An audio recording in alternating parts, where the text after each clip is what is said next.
ছাত্রাবাস আপনি ভিত্তিভূত করেছেন, আপনি লাইব্রেরি করেছেন, আরো অনেক উন্নয়ন করেছেন, কিন্তু সেখানে এখনো অনেক কাজ বাকি রয়েছে। একটি প্রাচীর পর্যন্ত সেই কলেজে নেই, ছাত্রাবাস নেই। এগুলো আপনাকে একটু নজরে নিয়ে আসতে হবে।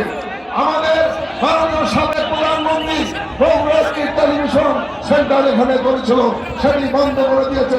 সেটি কিভাবে চালু করা যায় সেটি আপনার নজরে নিয়ে আসতে চাই।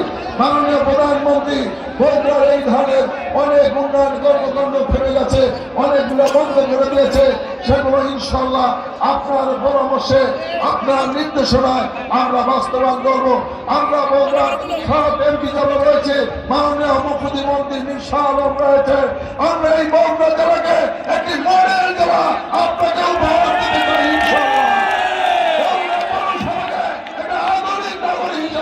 আমরা দেখতে চাই মাননীয় প্রধানমন্ত্রী বড়ুয়া নদী যেটি আপনি নিজ হাতে খনন করেছিলেন এবং কিছু কাজ করেছিলেন, সেই কাজটি বন্ধ হয়েছে।